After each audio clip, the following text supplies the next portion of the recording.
Sejam bem-vindos ao canal Voz da Ampulheta, Aventureiros do Tempo. Se você gostou deste vídeo, deixe seu like, se inscreva no canal e compartilhe com quem ama a história.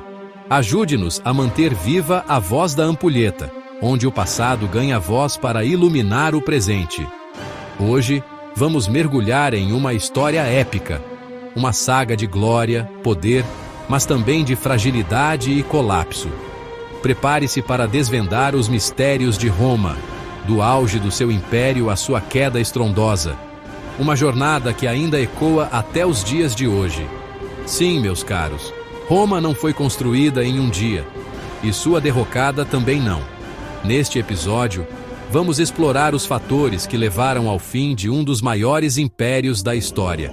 Intrigas, crises, traições e a ascensão de novos poderes. Abram seus livros de história, abram suas mentes, a viagem será épica. Apertem os cintos, porque a Voz da Ampulheta vai te levar ao passado. Roma antiga te espera. Roma era mais que um império. Era uma engrenagem de poder, administração, cultura e dominação. Sua força vinha da organização, leis, estradas, exércitos, moedas, cidadania e engenharia. A Pax Romana consolidou a unidade, mas mascarava fragilidades profundas. Os conceitos-chave para compreender Roma são: 1. Centralização imperial e o papel do imperador como figura quase divina. 2. Estrutura escravista e expansão territorial como base da economia. 3. Cidadania romana como ferramenta de controle e assimilação. 4. Cultura greco-romana como símbolo de universalismo.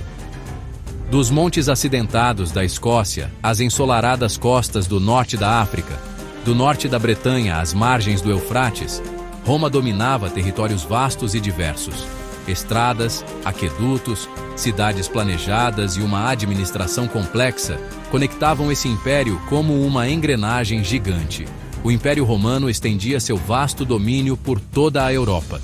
Suas cidades eram centros vibrantes de cultura e comércio, o coração pulsante do império. Estradas, aquedutos e mercados exibiam o gênio da engenharia romana. Anfiteatros como o Coliseu ofereciam espetáculos grandiosos, reflexo de uma sociedade poderosa e complexa.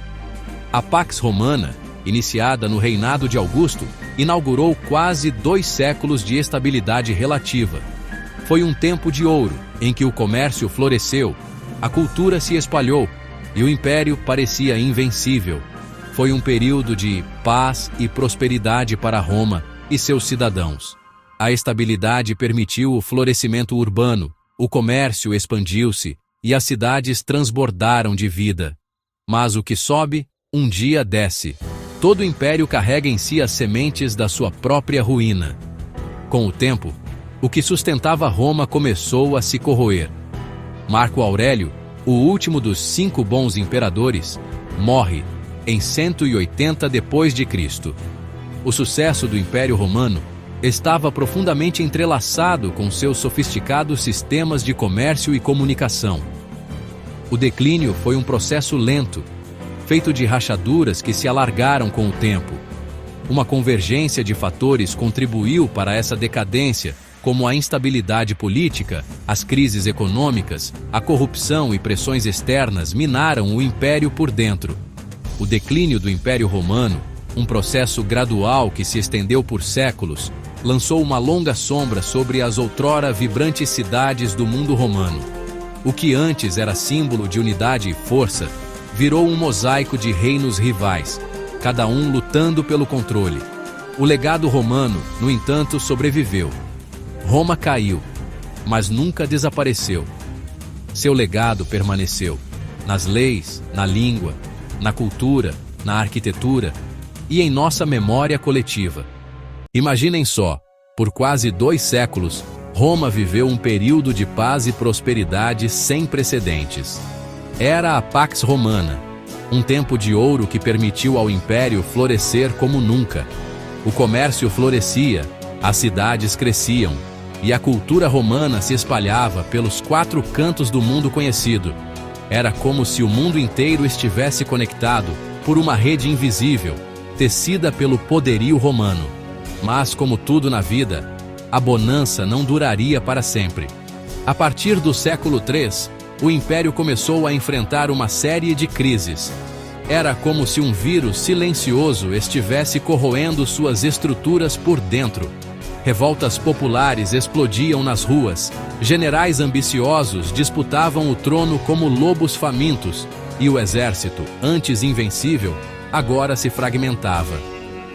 Com o fim da Pax Romana, o coração do Império começou a bater mais fraco. As estradas, antes seguras e movimentadas, se tornaram perigosas, infestadas por bandidos e saqueadores. Cidades outrora vibrantes agora viviam sob a sombra do medo e da incerteza. O fim da Pax Romana marcava o início do fim de uma era. A partir do século III, Roma entra em uma sequência de crises múltiplas. A crise econômica começou com a inflação, que é a desvalorização da moeda, seguida por uma queda na produção agrícola e do colapso do sistema escravista. Crises econômicas são: quando o dinheiro perde valor, os preços sobem e as pessoas não conseguem mais viver como antes. Roma gastava muito com guerras e não conseguia mais conquistar novos territórios, o que fazia faltar ouro, prata e escravos, os pilares da economia romana. Por que isso destrói uma sociedade? Porque as pessoas perdem a confiança no sistema, trocam dinheiro por favores, começam a fugir das cidades e o comércio para. Tudo trava. Há uma crise política, uma sucessão de imperadores assassinados ou depostos. Em 50 anos, Roma teve mais de 20 imperadores. Um jogo de poder sem fim. Militarização do poder. Generais passaram a disputar o trono apoiados por tropas leais. O império virou refém dos próprios exércitos. Urbanização em declínio. Cidades se esvaziam, elites rurais se isolam em vilas autossuficientes. Um embrião do sistema feudal. Pressões externas. Povos como godos, vândalos, hunos e alamanos pressionavam as fronteiras constantemente. Essa combinação levou a um processo de fragmentação, em que o Estado romano foi perdendo a capacidade de controlar seu próprio território. A militarização do poder é um problema grotesco e nunca uma solução satisfatória.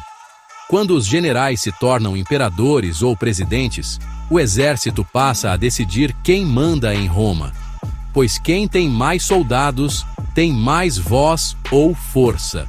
Por que isso destrói uma sociedade? Porque a força vale mais que a lei. E quando a espada manda mais que o cérebro, a razão vai embora. No Brasil, pós-1964, apesar de um crescimento econômico rápido no início da ditadura, o chamado milagre econômico, esse crescimento foi desigual e sustentado por empréstimos internacionais. Depois, veio uma inflação alta, aumento da dívida externa e empobrecimento da população nos anos 1980, época chamada de a década perdida. Essa lição deixa claro que quando os governos priorizam números bonitos para fora, como o PIB, mas esquecem do povo, a crise bate forte. Economia ruim é quase sempre resultado de política ruim, concentradora e autoritária. O que é a militarização do poder? A militarização do poder é quando o poder sai das mãos de civis, eleitos, e vai para os militares, uma força armada. No Brasil pós-64, os generais passaram a controlar o país tomando decisões sem ouvir o povo. Isso criou um Estado autoritário e violento. A lógica da guerra passou a ser usada dentro do próprio país. Quem discordava era tratado como inimigo, era torturado, preso por vários meses e, em geral, mortos. Essa lição nos mostra que, quando quem manda é treinado para obedecer ordens e não para debater ideias, a sociedade perde liberdade. Militar no poder não resolve problema civil, só transforma tudo em repressão.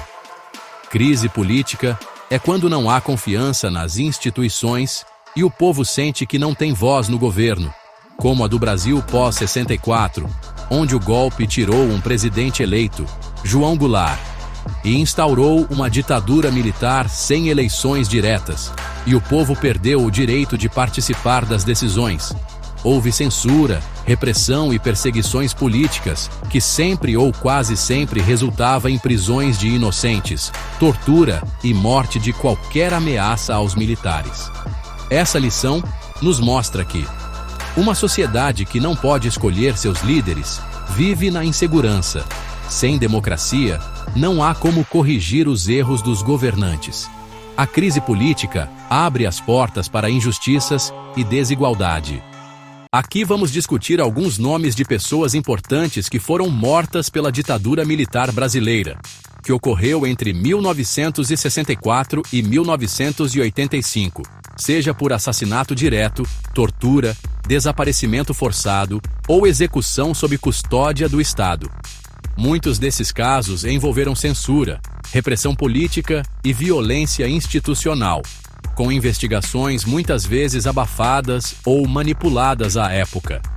Entre os mortos ou desaparecidos políticos importantes no Brasil durante a ditadura militar, nota-se um padrão. Políticos, jornalistas e intelectuais são os mais perseguidos. Em geral, eles não suportam um professor. A perseguição e assassinato de intelectuais como os jornalistas, professores, os artistas, padres, estudantes universitários, entre outros durante a ditadura militar brasileira, teve razões estratégicas e ideológicas. Vamos discutir os motivos centrais por trás disso. Rubens Paiva, em 1971, era um ex-deputado federal pelo PTB. Foi sequestrado em sua casa no Rio de Janeiro por agentes do regime. Levado ao DOI-CODE, foi brutalmente torturado e assassinado. Seu corpo nunca foi encontrado. A Comissão Nacional da Verdade confirmou sua morte sob custódia do Estado, confirmando que ele desapareceu após ser preso. Rubens Paiva foi morto porque fazia denúncias públicas sobre desaparecimentos forçados. Vladimir Herzog, em 1975, era jornalista e diretor de jornalismo da TV Cultura. Foi preso e torturado no DOI-CODE em São Paulo. A ditadura tentou encobrir o assassinato como suicídio, mas foi comprovado que foi tortura até a morte. Ele foi convocado a depor no DOI-CODE de São Paulo em 1975. Horas depois, foi encontrado morto em sua cela. O regime alegou suicídio, mas evidências e testemunhos indicam que ele foi torturado até a morte.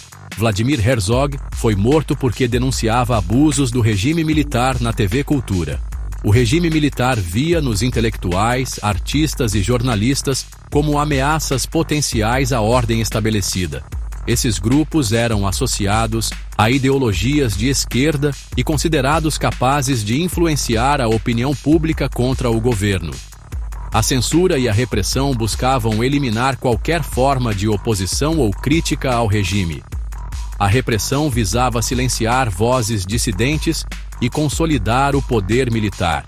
O objetivo é eliminar vozes críticas e formadoras de opinião, como os intelectuais são, por definição, formadores de pensamento, porque eles escrevem, falam, ensinam e influenciam. Num regime autoritário, a crítica ao governo é vista como ameaça direta ao poder. Muitos desses intelectuais denunciavam a tortura, a desigualdade social, a censura, a violência do Estado e a dependência econômica do Brasil em relação aos Estados Unidos. Outro caso importante foi o de Carlos Lamarca, morto em 1971. Ele foi capitão do Exército Brasileiro. Ele desertou em 1969 para se juntar à luta armada contra a ditadura militar. Ele abandonou uma carreira militar promissora, roubou armas de um quartel em São Paulo e passou a integrar grupos guerrilheiros como a Vanguarda Popular Revolucionária, ou VPR. Ele participou de ações armadas, como assaltos a banco, para financiar a resistência contra a ditadura. Comandou o sequestro do embaixador suíço Giovanni Boucher, em 1970. Ação feita por outro grupo, mas sob alinhamento tático conjunto. Ficou conhecido por viver como guerrilheiro no interior do país, especialmente no sertão da Bahia e do Piauí. Foi morto em 1971. numa emboscada feita por forças do exército na Bahia, após ser perseguido durante meses. Sua execução foi rápida, e há indícios de que foi fuzilado sem chance de rendição. Foi morto porque o regime o considerava traidor e extremamente perigoso, tanto pelo simbolismo de sua deserção como pelo conhecimento militar que ele levava para os grupos de oposição.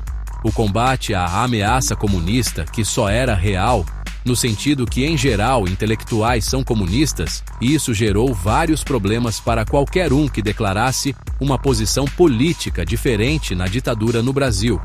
Os problemas à ameaça comunista é que ela passa a ser inventada, como motivo para prisões arbitrárias, se torna uma desculpa para prender qualquer um que desagrade alguém fardado e armado.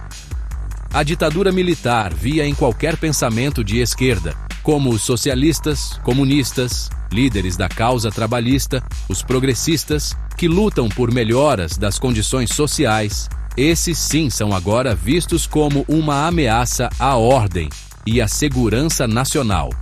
Isso gerou uma inversão de valores típica dos regimes autoritários. A educação da época foi usada como instrumento de controle ideológico.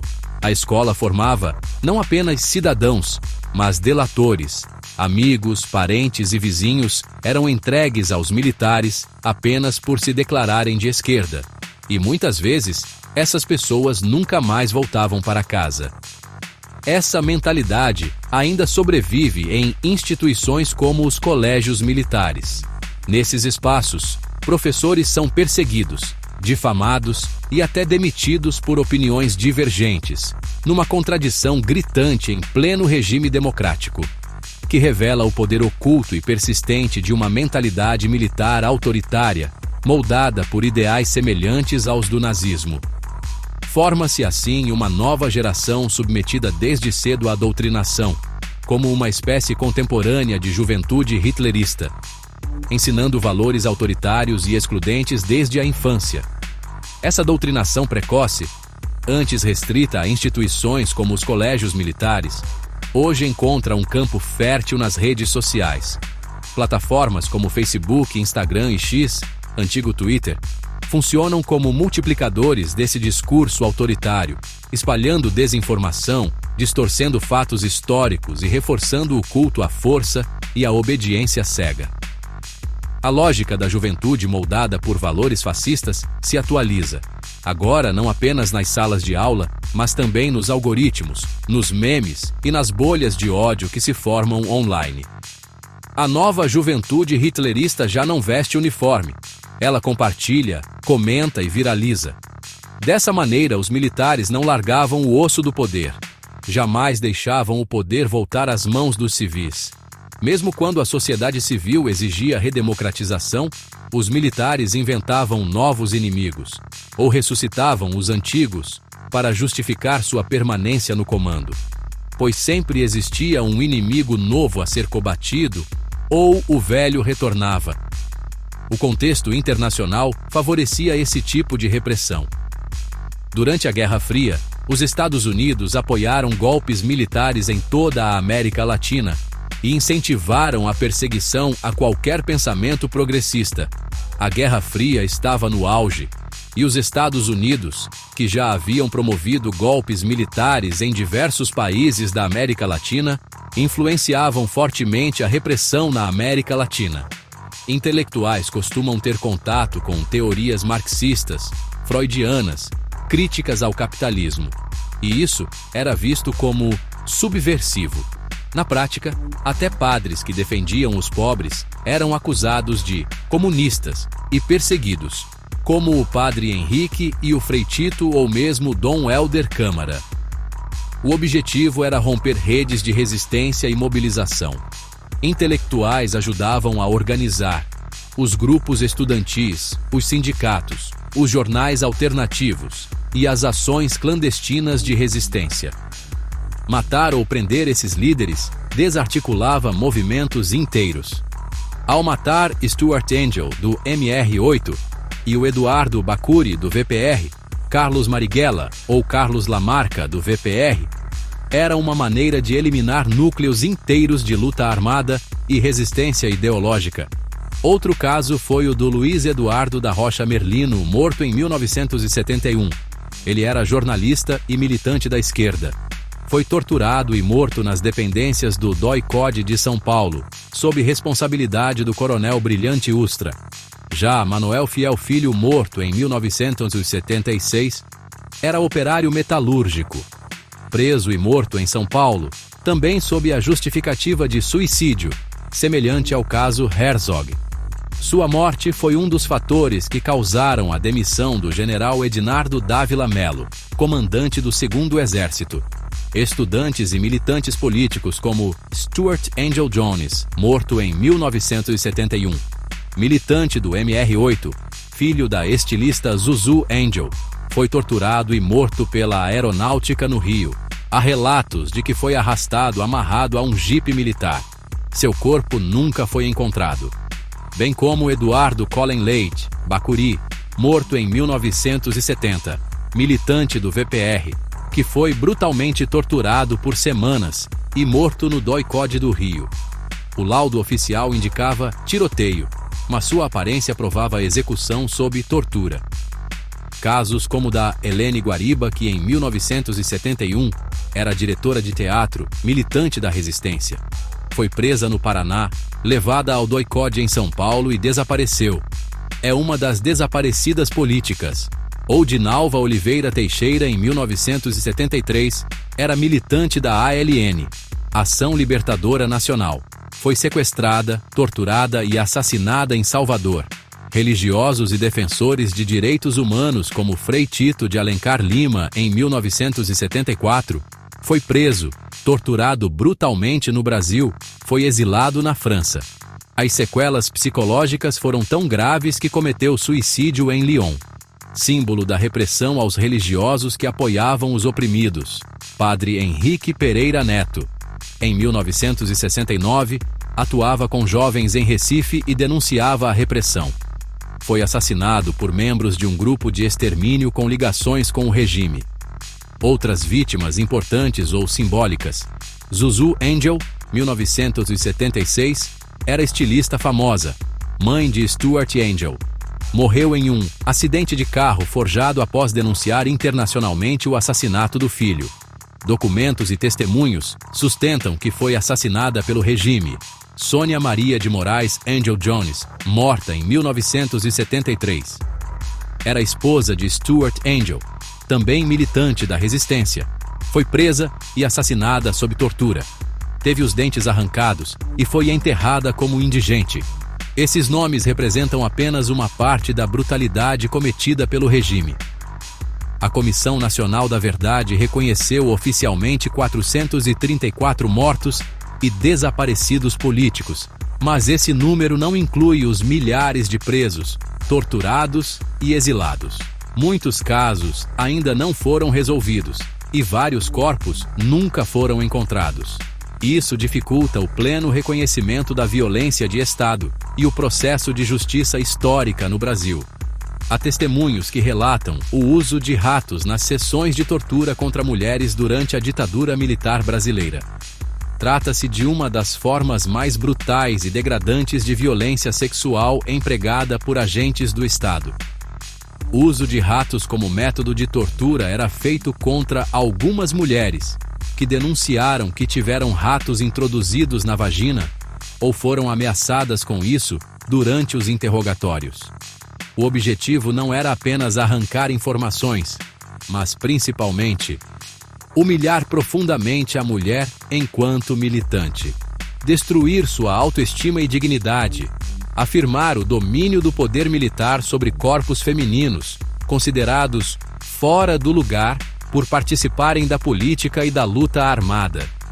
Esse tipo de tortura era associado à misoginia estrutural da repressão, a ideia de que mulheres comunistas ou subversivas deviam ser punidas não só politicamente, mas sexualmente. A lógica de que mulheres militantes mereciam uma lição. Há diversas fontes e depoimentos. Relatos sobre esses abusos constam em Brasil, Nunca Mais, de 1985. Projeto coordenado por Dom Paulo Evaristo Arnes. com base em arquivos do próprio sistema judiciário militar, depoimentos à Comissão Nacional da Verdade de 2011 a 2014, entrevistas de ex-presas políticas como Inês Etienne Romeu, a única sobrevivente da Casa da Morte, em Petrópolis, que relatou abusos extremos. Essas pesquisas vêm de estudiosas como Daniela Arbex, Janaína Amado e Maria Rita Kell. Muitos artistas brasileiros foram perseguidos, presos, torturados ou exilados durante a ditadura militar de 1964 a 1985, especialmente aqueles ligados à música popular, ao teatro e à arte de resistência. O caso de Geraldo Azevedo é emblemático, mas ele não foi o único. Vamos organizar isso de forma clara. Geraldo Azevedo foi preso em 1969, junto com Alceu Valença, acusado de ligação com grupos subversivos. Foi torturado no DOI-CODE do Recife, apesar de não ter envolvimento com ações armadas. Em entrevistas, relatou ter apanhado tanto que chegou a desmaiar e perder os sentidos. Posteriormente, escreveu músicas como Barcarola do São Francisco e Deus Me Proteja, marcadas por lirismo e resistência simbólica. Sua experiência traumática influenciou sua postura crítica e o conteúdo político de muitas de suas canções. Outros músicos e artistas perseguidos foram Gilberto Gil e Caetano Veloso, que presos em 1968 após o AI-5. Foram exilados em Londres, apenas porque eram conhecidos demais para serem mortos, onde continuaram produzindo música. O motivo da prisão? Músicas consideradas irreverentes e atitudes ameaçadoras à ordem. A canção É Proibido Proibir, de Caetano, virou um símbolo contra a repressão.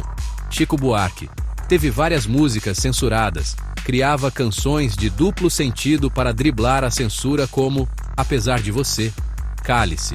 Chegou a ser chamado para depor e foi exilado na Itália por um tempo.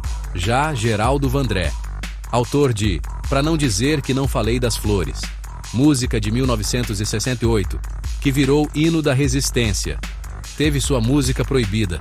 Ele foi perseguido e forçado ao exílio.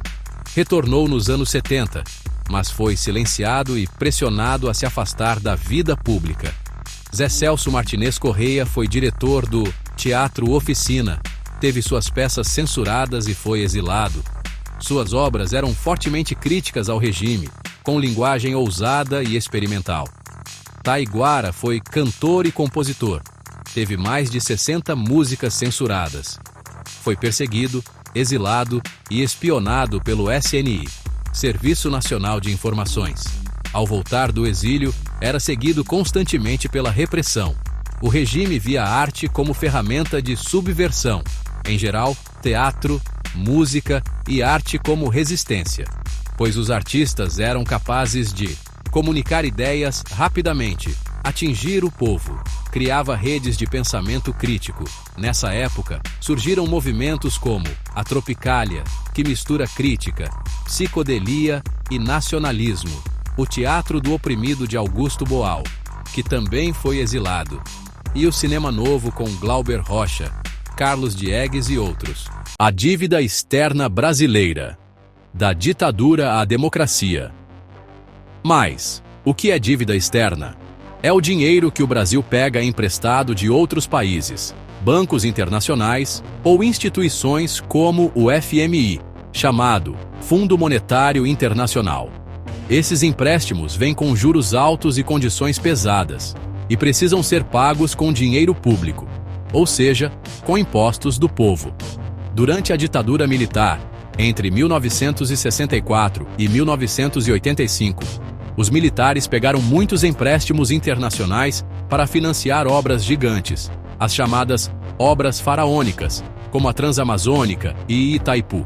Era o tempo do chamado milagre econômico, de 1968 a 1973, quando o PIB crescia, mas a desigualdade também. Para manter o crescimento artificial, o governo aumentou brutalmente a dívida externa. Em 1964, a dívida era cerca de 3 bilhões de dólares. E, em 1985, ela já passava dos 100 bilhões de dólares. Em resumo, O governo militar pegou o dinheiro emprestado sem controle e sem transparência, criando uma bola de neve que levou à crise da dívida e à década perdida, os anos 80, quando os juros internacionais subiram, por decisão dos Estados Unidos, que haviam planejado e apoiado o golpe de 1964 no Brasil. A ditadura militar não conseguiu mais honrar suas dívidas externas. O resultado foi desastroso: quebras generalizadas, inflação altíssima, desemprego crescente e uma forte queda no investimento público. O Brasil teve que pedir ajuda ao FMI, que impôs cortes em saúde, educação e aumentou ainda mais a pobreza. Após o período militar, houve uma transição para a democracia, o que ocorre entre 1985 e 1994. Esse período foi chamado de a redemocratização. Ele herdou uma bomba relógio, a dívida deixada pela ditadura militar. Durante a ditadura militar no Brasil, entre 64 e 85, diversos escândalos de corrupção vieram à tona, envolvendo tanto civis quanto militares. No entanto, não há evidências documentadas de que os presidentes militares tenham se enriquecido ilicitamente. A censura e a repressão dificultaram a exposição desses casos na época, mas investigações posteriores revelaram detalhes sobre essas atividades ilícitas. Alguns exemplos de corrupção durante a ditadura foram o caso Lutfala. Envolveu empréstimos irregulares do Banco Nacional de Desenvolvimento Econômico, BNDE, para da empresa Lutfala, ligada à família do político Paulo Maluf. O caso destacou o uso de recursos públicos para beneficiar empresas privadas com conexões políticas. O caso Delfim. Durante o governo Figueiredo, envolvia a empresa Delfim, que foi favorecida por políticas econômicas.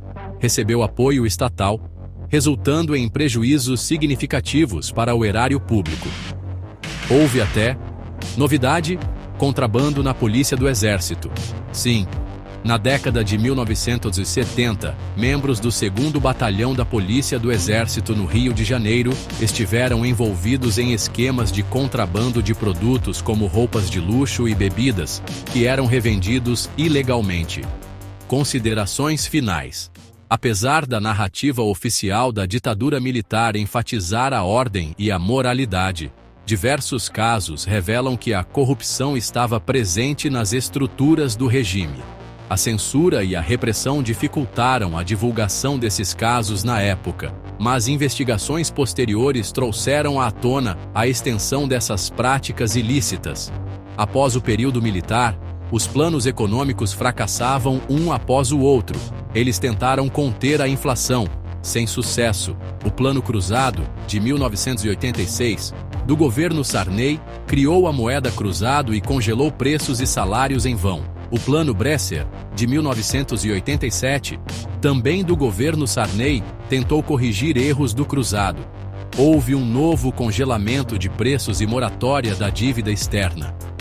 Plano Verão, de 1989, de novo do governo Sarney, teve que criar uma nova moeda, o Cruzado Novo. Novamente um congelamento de preços e corte de gastos. E esse também falhou. A inflação continuou a subir e não houve controle fiscal.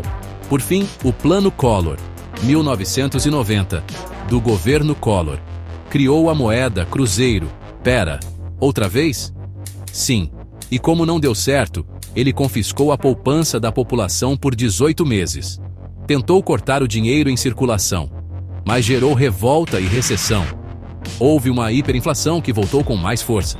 As trocas de moeda durante a ditadura militar entre 1964 e 1985 foram algo bizarro. Sim, o Brasil trocou de moeda durante a ditadura. Primeiro o Cruzeiro, que sobreviveu até 1967. Depois o Cruzeiro Novo, de 1967 a 1970. E de novo o Cruzeiro volta do nome antigo em 1970, com novo valor. As trocas de moeda foram uma forma de maquiar a inflação crescente. A economia cresceu em parte durante o período chamado de O Milagre Econômico, de 1968 a 1973, mas à base de dívida externa e concentração de renda, o que gerou efeitos desastrosos na década de 1980, a década perdida. O povo pagou com perda de salários, confisco da poupança, com o nosso amado presidente que também andava de jet ski, Fernando Collor. Isso tudo, a herança do militarismo chegou no ápice com os cortes das políticas públicas. E adivinha quem pagou a conta da dívida externa da ditadura? O povo brasileiro. Com mais impostos, menos serviços, inflação e empobrecimento. E o ciclo se repete de Roma ao Brasil. A dívida não desapareceu. Ela foi renegociada, convertida em dívida interna e continua sendo paga até hoje com recursos públicos. Ou seja, uma decisão autoritária do passado continua afetando nosso presente. Em um resumo factual validado sobre a corrupção e o enriquecimento ilícito de presidentes militares, não há provas diretas de que os presidentes militares brasileiros, como Castelo Branco, Costa e Silva, Médici, Geisel e Figueiredo, tenham se enriquecido ilicitamente de forma documentada. Porém, há fortes indícios de corrupção sistêmica e favorecimentos econômicos a grupos aliados, incluindo militares de alta patente e empresários. Mas a censura e a repressão se tornaram obstáculos à verdade. Era um período de censura à imprensa, do controle do judiciário e autoritarismo político, o que impedia que denúncias fossem investigadas ou divulgadas na época. Isso criou uma falsa ideia de moralidade e eficiência, muito difundida até hoje por parte dos defensores do regime. Escândalos e investigações posteriores. Jornalistas como José Carlos de Assis documentaram diversas irregularidades em obras públicas e esquemas de financiamento do governo com bancos estatais. Grandes obras como a Transamazônica, Ponte Rio-Niterói e Ferrovia do Aço foram realizadas sem transparência, favorecendo empreiteiras amigas do regime. Era uma corrupção institucionalizada, que fez uso do Banco Nacional de Habitação, o BNH, do BNDES, e de outras instituições para concessão de financiamentos dirigidos a empresários aliados, é hoje considerado um modelo de corrupção estrutural, mesmo sem nomes de presidentes diretamente envolvidos. Militares em funções administrativas foram frequentemente citados em denúncias de superfaturamento, contrabando e enriquecimento ilícito, ainda que poucas dessas denúncias tenham chegado à justiça, tanto por medo quanto por falta de liberdade institucional. Esses planos fracassados e as trocas de moeda mostram a herança desastrosa deixada pela ditadura militar na economia brasileira. Inflação descontrolada, dívida externa impagável, dependência internacional, desvalorização do dinheiro e sofrimento popular. A transição para a democracia não foi suficiente para conter a deterioração econômica sem reformas estruturais, que só começaram de fato com o Plano Real em 1994, já no governo Itamar Franco, com Fernando Henrique Cardoso como ministro da Fazenda. Conclusão: a dívida externa da ditadura foi como um cartão de crédito estourado que ninguém pediu, mas que todo mundo foi obrigado a pagar. A gente não escolheu, mas arcou com as consequências. Há um paralelo direto e inquietante entre o papel desempenhado por empresas no Brasil durante a ditadura militar, 1964-1985, e o comportamento de grandes corporações na Alemanha nazista, entre 1933 e 1945. Em ambos os contextos, empresas colaboraram ativamente com regimes autoritários, seja por convicção ideológica, por oportunismo econômico ou por medo. Durante a ditadura militar brasileira, diversas empresas, como Volkswagen, Rede Globo, Ultragaz, General Motors, Mercedes-Benz, Light, entre outras, participaram da repressão denunciando, vigiando ou entregando funcionários considerados subversivos. Esse rótulo era amplamente atribuído a sindicalistas, comunistas, militantes progressistas ou mesmo a qualquer pessoa crítica ao regime. A Volkswagen do Brasil, por exemplo, mantinha um sistema interno de vigilância que identificava e denunciava operários ao DOI-CODE, órgão responsável por ações de repressão e tortura. Essa colaboração direta resultou em prisões arbitrárias, sessões de tortura e demissões sumárias. A Rede Globo, por sua vez, apoiou abertamente o golpe militar de 1964 e desempenhou um papel central na construção de uma narrativa favorável ao regime. Ao silenciar denúncias e legitimar o autoritarismo, ajudou a consolidar a ditadura e a desmobilizar a opinião pública. Empresas como essas foram fundamentais na repressão ao movimento operário e na sustentação de uma ordem econômica autoritária, que privilegiava os grandes capitalistas e mantinha a classe trabalhadora sob vigilância e controle. Na Alemanha, sob o regime de Hitler, muitas empresas não apenas colaboraram com o nazismo, como também lucraram diretamente com a guerra e com a repressão. O envolvimento do setor empresarial foi profundo e estruturado.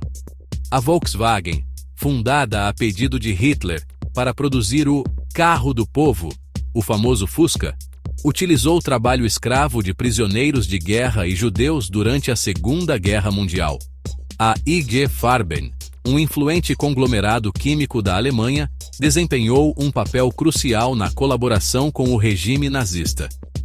Entre suas ações mais sombrias, esteve a produção do gás Zyklon B, usado nas câmaras de extermínio dos campos de concentração, e a exploração de trabalho escravo em Auschwitz. Após o fim da Segunda Guerra Mundial, a IG Farben foi oficialmente dissolvida, mas suas divisões, que deram origem a empresas como Bayer, BASF e Hoechst, continuaram a operar globalmente. Algumas dessas empresas, como a Bayer, estiveram também envolvidas em experimentos médicos e no uso de trabalho forçado durante o período nazista. A Siemens, a BMW, a Daimler-Benz, Mercedes, usaram trabalho forçado e forneceram equipamentos para o esforço de guerra nazista. A Krupp, uma das maiores indústrias armamentistas da época, teve papel decisivo no rearmamento da Alemanha e também empregou prisioneiros como escravos em suas fábricas. Embora algumas dessas empresas tenham sido julgadas em Nuremberg após a guerra, muitas escaparam de punições severas e, com o tempo, foram reintegradas ao capitalismo global. Outros casos emblemáticos incluem a Porsche, cuja colaboração com o regime nazista incluiu o desenvolvimento de veículos militares. O próprio Ferdinand Porsche trabalhou diretamente com Hitler no projeto do Fusca. A Hugo Boss fabricava uniformes para a SS, para as tropas de assalto, SA, e para a juventude hitlerista. A empresa usou trabalho escravo e forçado. E o Deutsche Bank também teve um papel significativo. Financiou empresas ligadas ao esforço de guerra e participou da chamada arianização, processo pelo qual empresas pertencentes a judeus foram roubadas e transferidas para arianos, com o apoio direto do Estado nazista. A obra Seja Marginal, Seja Herói, de 1968, onde Hélio Oiticica, com a icônica imagem do cara de cavalo, fez um dos maiores gritos de resistência já produzidos na arte brasileira. No auge da ditadura militar no Brasil, Hélio Oiticica produziu a obra Seja Marginal, Seja Herói, estampando a imagem de um homem negro, sem camisa, deitado no chão, morto. Esse homem é Manoel Moreira da Silva, o cara de cavalo, figura conhecida nas favelas do Rio e assassinado pela polícia em 1964. A foto foi tirada pelo fotógrafo Evandro Teixeira, e Hélio a transformou num estandarte, com a frase provocadora em letras garrafais. Isso foi uma afronta direta à lógica do regime, que classificava como inimigo interno qualquer corpo fora da norma. O negro, o pobre, o favelado, o artista, o comunista, o gay. O que a obra diz? Inverte a lógica do poder. Para o regime, o marginal é o inimigo. Para Oiticica, o marginal é o herói da resistência. O que não se rende, o que vive fora da norma, o que sobrevive ao sistema que o exclui. Exalta os corpos excluídos. Quando faz da arte de Oiticica, sempre esteve ao lado das classes oprimidas, os negros, os moradores das favelas, os usuários de drogas, os artistas não alinhados. Ao exibir o corpo morto de cara de cavalo como símbolo de heroísmo, Oiticica denuncia o genocídio da população preta e favelada, que já existia antes do discurso de guerra às drogas e que se intensificava na ditadura. Reivindica o direito ao delírio e à desobediência. A frase também desafia os padrões morais impostos. O marginal como criador de novas formas de vida e cultura. Samba, funk, capoeira, carnaval, gíria, malandragem, bicho grilo, etc. A arte deixa de ser decorativa e se torna arma simbólica e política. Uma boa base teórica para compreender essa relação entre militarismo e autoritarismo pode ser encontrada nas ideias de Platão, que via a timocracia como uma forma degenerada de governo, uma queda em relação ao seu modelo ideal, a república governada pelos filósofos. Para Platão, a timocracia é quando os militares ou pessoas que prezam pela força e orgulho mandam no governo, em vez dos sábios. Segundo ele, isso já era um sinal de corrupção do poder, pois nela, o governo deixa de ser guiado pela razão e pela justiça, princípios que, segundo ele, deveriam orientar os filósofos no comando do Estado. Platão acreditava que a melhor forma de governo era aquela em que os mais sábios, os filósofos, governavam, porque eles buscavam a verdade e o bem de todos. Mas quando a sabedoria é deixada de lado e o poder passa para aqueles que valorizam acima de tudo a honra, o orgulho e a força militar, surge a timocracia, um modelo inferior, segundo Platão, marcado pela vaidade e pelo autoritarismo. Platão dizia que isso acontece quando os líderes se preocupam mais com vitórias, aparências, disciplina e poder armado, e menos com a justiça, a sabedoria e o bem comum. Platão explicou essa queda do poder como uma sequência de degenerações que afastam o governo cada vez mais da justiça, já na aristocracia, o governo dos mais sábios, e que para Platão era a forma ideal, baseada na razão, na virtude e no bem comum. Já a timocracia é o governo dos militares. Acontece sob uma primeira degeneração, onde a força e a honra substituem a sabedoria. Há também a oligarquia ou governo dos ricos, onde o poder passa a servir aos interesses econômicos dos mais abastados. E a democracia, que é um governo popular sem critério de virtude. Todos podem participar, mas sem distinguir entre sabedoria e ignorância. Por fim, a tirania. Para Platão, a tirania é a pior e mais degenerada forma de governo. O tirano é alguém que toma o poder para si, governa com medo, violência e manipulação, pensando apenas em si mesmo. Ele surge quando a democracia vira caos e as pessoas pedem um salvador. Essa definição te lembra algo recente do Brasil? Se sim, deixa nos comentários, por favor. E esse líder concentra todo o poder, elimina os adversários e destrói a liberdade. O tirano não tem virtude nem razão, só ambição e desejo de controle. Esse modelo filosófico nos ajuda a compreender como Platão analisaria regimes fortemente militarizados, como o Império Romano ou a ditadura militar no Brasil. Para Platão, um governo que valoriza mais a força do que a justiça, exalta o orgulho militar e se sustenta pela violência, em vez do diálogo, já pode ser considerado uma timocracia. A timocracia, segundo ele, é instável e tende a se transformar em oligarquia corrupta e, por fim, em tirania. Um exemplo disso foi o regime militar brasileiro, entre 1964 e 1985. Ele exaltava valores como honra, ordem e progresso, apresentando o exército como salvador da pátria. No entanto, por trás desse discurso, havia censura, repressão, corrupção e a destruição das liberdades democráticas. Um governo militar, para Platão, já seria uma forma degenerada, porque substitui o saber pela força e a justiça pela obediência. Na visão de Platão, esse tipo de governo já seria considerado corrompido, pois troca o saber pela força e a justiça pela obediência cega. Sobre a obediência autoritária, é possível perceber que as pessoas que obedecem a líderes autoritários às vezes fazem isso porque querem alguém mandando nelas. Mas no fundo, elas também querem ser o chefe. Adorno observa que, muitas vezes, as pessoas que obedecem a líderes autoritários não o fazem apenas por medo, mas porque, inconscientemente, desejam ocupar o lugar do chefe.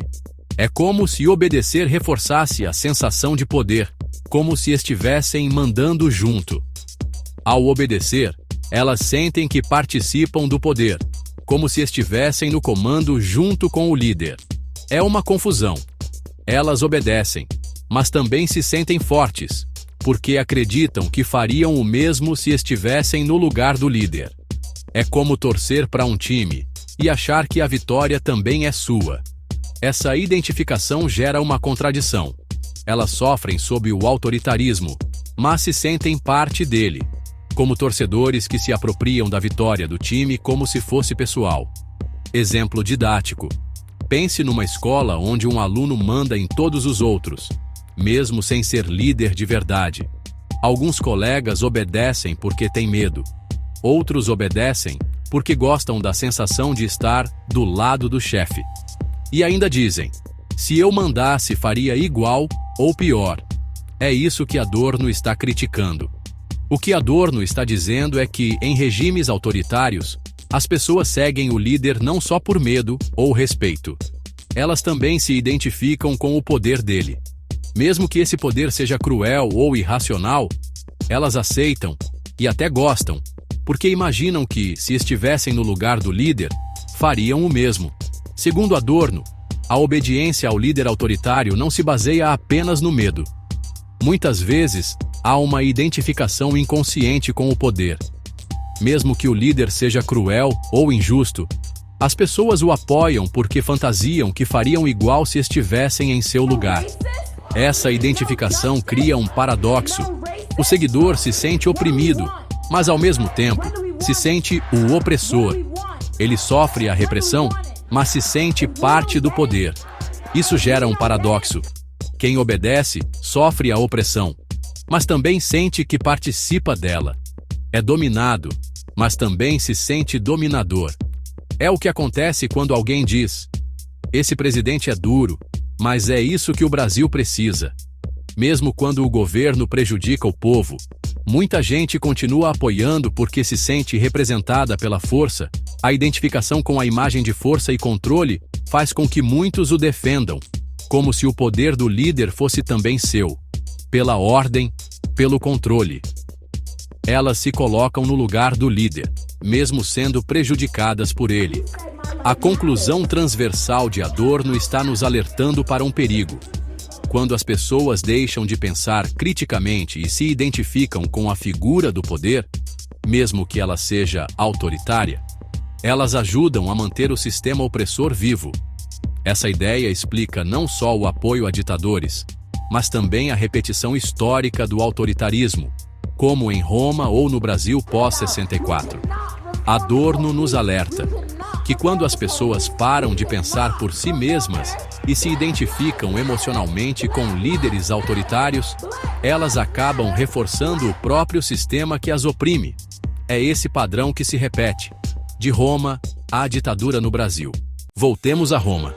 Governar um império tão vasto era como tentar domar um colosso. A distância entre as províncias, a lentidão das comunicações e as diferenças culturais tornavam o governo central cada vez mais frágil. A solução encontrada? Dividir para tentar governar melhor. Assim nasceu a separação. De um lado, o Império Romano do Ocidente, com capital em Roma. Do outro, o Império Romano do Oriente, com capital em Constantinopla, a joia do Oriente. No final do século IV, o imperador Teodósio dividiu formalmente o império entre Oriente e Ocidente. Constantinopla passou a liderar o Oriente, enquanto o Ocidente manteve sua capital inicialmente em Milão, depois em Ravenna e, por fim, em Roma. Mas a divisão que deveria trazer estabilidade acabou por selar o destino do Império Romano do Ocidente. O Oriente, mais urbano e economicamente robusto, sobreviveu como Império Bizantino. O Ocidente, enfraquecido por guerras internas, colapsou, enquanto o Oriente, mais rico e unido, florescia e se transformava no Império Bizantino, o Ocidente mergulhava em um mar de problemas. O sol se punha em Roma, mas seguia brilhando em Constantinopla. Em 476 d.C., o último imperador romano do Ocidente, Rômulo Augustulo, foi deposto por Odoacro, um chefe bárbaro. Não houve explosões ou desastres espetaculares. Foi um colapso lento, um esvaziamento institucional. O Império Bizantino, herdeiro legítimo da tradição romana, resistiria por mais 1000 anos, preservando grande parte da cultura e do legado de Roma. Mas essa, meus caros, é uma história para outro dia. As estradas romanas. Imaginem milhares de quilômetros de pedra e engenharia, atravessando montanhas, cruzando rios, ligando o coração de Roma às fronteiras mais distantes. Era como se o império estivesse costurando o mundo com fios de pedra. Essas vias criavam uma rede de comércio, comunicação e poder militar sem precedentes. Mas com a queda de Roma, o que antes era símbolo de progresso virou cicatriz de um passado glorioso. Sem a manutenção constante das legiões romanas, as estradas foram tomadas pela vegetação, pelos escombros e pelo tempo. O que um dia foi uma artéria vital tornou-se um obstáculo, um símbolo da fragmentação. Com isso, o comércio decaiu, as cidades se isolaram e a comunicação tornou-se lenta e precária. Era como se a Europa estivesse andando para trás, mergulhando num tempo de isolamento e estagnação. As estradas que um dia uniram o mundo agora marcavam sua divisão. Dura lex, sed lex. A lei é dura, mas é a lei. E em se tratando de leis, os romanos eram mestres. O direito romano, com seus códigos, princípios e jurisprudência, formava um verdadeiro edifício jurídico. Ele regulamentava a vida em sociedade, da política ao comércio, da propriedade à vida familiar. Mas o mais impressionante é que, mesmo com a queda do império, o direito romano não desapareceu. Como sementes lançadas ao vento, seus princípios se espalharam pelo mundo, influenciando profundamente os sistemas jurídicos da Europa e além. Muitos dos princípios que regem nossas leis até hoje, como o direito à defesa, a presunção de inocência e a ideia de justiça imparcial, nasceram em Roma. É como se os ecos da Roma antiga ainda reverberassem em nossos tribunais. Imagine um mundo sem dinheiro, sem moedas para facilitar trocas comerciais. Era assim a Europa antes da ascensão de Roma. Mas os romanos, visionários, perceberam o poder das moedas. O denário, estampado com o rosto do imperador, tornou-se símbolo de poder e estabilidade, facilitando o comércio por todo o império. Contudo, assim como as estradas, a moeda também sofreu com as crises. A desvalorização, causada pela escassez de metais preciosos e pela instabilidade política, corroeu o poder de compra do denário. Houve uma desvalorização monetária, causada pela escassez de metais preciosos e pela instabilidade política. Era como se o sangue da economia romana estivesse se esvaindo, corroendo o poder de compra do denário. Com o colapso monetário, a Europa mergulhou num período de trocas diretas e escambo. O comércio tornou-se mais difícil, lento e arriscado. Era mais um prego no caixão da economia romana. Era mais um sinal claro da decadência do sistema romano. Visualize um império no auge de seu poder sendo de repente abalado por uma série de crises. Era como se um gigante tivesse acordado furioso, pronto para destruir tudo ao redor. A crise do século III foi um período de caos. Imperadores fracos e corruptos, assassinatos, golpes, revoltas militares e invasões bárbaras. O império mergulhou em inflação descontrolada, instabilidade social e medo. Essa crise enfraqueceu profundamente o exército e corroeu a confiança na ordem romana. Foi um aviso sombrio. Roma não era mais invencível. Diz o ditado: o poder corrompe, e o poder absoluto corrompe absolutamente. E em Roma, a corrupção se espalhou como uma doença, contaminando o coração do império. Imperadores gastavam fortunas em banquetes extravagantes, enquanto o povo passava fome. Senadores negociavam leis em benefício próprio, enquanto o sistema judicial apodrecia. A corrupção corroeu a confiança no governo, minou a moral do povo e enfraqueceu as instituições romanas. Enquanto a elite romana se banhava em luxo e ostentação, o povo perdia a fé no império. Com o governo central enfraquecido pela corrupção, líderes locais e senhores de terras assumiram o controle de regiões inteiras, dando origem ao sistema feudal. A centralização do poder, um dos pilares da força romana, se esfacelava. A antiga centralização romana se esfacelava e a fragmentação tomava seu lugar. Por séculos, as fronteiras de Roma foram testadas por povos vindos de terras distantes. Os bárbaros, como os romanos os chamavam, pressionavam as fronteiras do império, buscando terras, riquezas e um lugar ao sol. Mas o exército romano, disciplinado e poderoso, sempre conseguia repelir os invasores. Mas com a crise do século III, as defesas de Roma se enfraqueceram. As legiões, antes invencíveis, agora estavam desmoralizadas, desorganizadas e com falta de recursos. Os bárbaros, sentindo a fraqueza do império, intensificaram seus ataques e, desta vez, Roma não estava preparada para resistir. Em 476 d.C., o Império Romano do Ocidente chegou ao fim. O último imperador, Rômulo Augusto, foi deposto por Odoacro, um general bárbaro. Era o fim de uma era, o fim de um império que por séculos dominou o mundo ocidental. Mas, por que eu misturei Império Romano com ditadura militar? Porque é uma questão que envolve entender império e hegemonia cultural. Um império não é apenas uma estrutura de dominação militar ou econômica, mas uma fabricação de mundo, um modo de ver e organizar a realidade que se impõe como se fosse o natural, o certo, o único. Vamos destrinchar melhor isso em 3 níveis. Primeiro, o império como forma de poder total. Um império não domina só pela força.